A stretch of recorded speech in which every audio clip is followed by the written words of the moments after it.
నాగార్జున సాగర్ ప్రాజెక్టుకు భారీగా ఇన్ఫ్లో వచ్చి చేరుతోంది.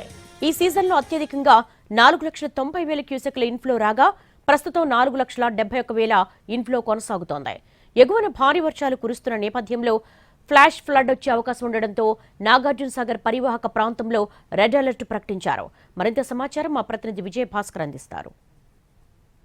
నాగార్జున సాగర్ కు భారీగా ఇన్ఫ్లో వస్తుంది. ఈ సీజన్లో అత్యధికంగా 4,90,000 క్యూసెక్ల ఇన్ఫ్లో మొదలు కాగా ప్రస్తుతం 4,71,000 ఇన్ఫ్లో ప్రస్తుతం కొనసాగుతుంది. ఈ సీజన్లో జూలై 28న నాగార్జున సాగర్ క్రస్ట్ గేట్లు తెరుచుకున్నాయి. 18 సంవత్సరాల తర్వాత మొదటిసారి జూలై 28న నాగార్జున సాగర్ నిండుకుండలా మారింది. ఈ నేపథ్యంలోనే క్రస్ట్ గేట్లు తెరుచుకోవడం, దిగువకు నీటి విడుదల కొనసాగుతుంది. ప్రస్తుతం అదే వరద కొనసాగుతుంది. మధ్యాహ్న 1-2 రోజులు పూర్తిగా క్రస్ట్ గేట్లన్నీ మూసుకోబోగా ప్రస్తుతం ఎగువ నుంచి భారీగా ఇన్ఫ్లో వస్తున్న నేపథ్యంలో ప్రస్తుతం అన్ని క్రస్ట్ గేట్లు తెరవడం ద్వారా దిగువకు నీటిని విడుదల చేస్తూ ఉన్నారు.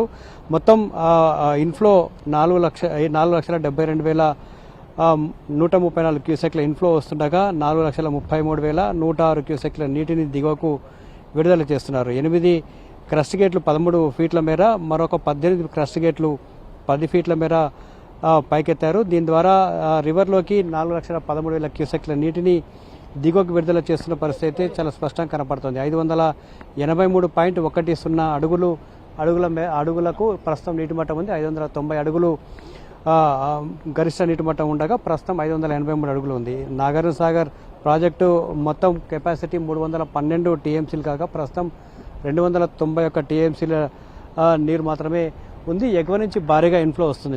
నిన్న సడన్గా ఫ్లాష్ ఫ్లడ్ వచ్చింది. దాదాపుగా 1,20,000 క్యూసెక్ల నీరు ఒక్కసారిగా నాగార్జున సాగర్ ప్రాజెక్టులోకి వచ్చే అవకాశం ఉందని ఎగువ నుంచి హెచ్చరికలు రావడం నేపథ్యంలో ప్రాజెక్టు అధికారులు అప్రమత్తమయ్యారు. దిగువకు నీటిని విడుదల చేసే సామర్థ్యాన్ని పెంచారు. మరొక వైపు ఫ్లాష్ ఫ్లడ్లు వస్తున్న పరిస్థితి ఉంది. ఈ కృష్ణానది ఆయకట్టు ప్రాంతంలో వర్షాలు కురుస్తుండడం, ఉత్తరాదిన కూడా వర్షాలు కురుస్తున్న నేపథ్యంలోనే ఎగువ నుండి భారీగా వరద వచ్చి చేరుతుంది. ఈ నేపథ్యంలోనే నాగార్జున సాగర్ ప్రాజెక్టు అధికారులు కూడా ఎప్పటికప్పుడు అప్రమత్తమయ్యారు. ఎగువన ఉన్న శ్రీశైలం నుంచి కూడా ఎప్పటికప్పుడు మానిటరింగ్ చేస్తున్న పరిస్థితి ఉంది. ఇప్పుడు వస్తున్న 4,71,000 క్యూసెక్ల ఇన్ఫ్లో మరికొద్ది రోజులు ఉండే అవకాశం ఉన్నట్టుగా తెలుస్తుంది.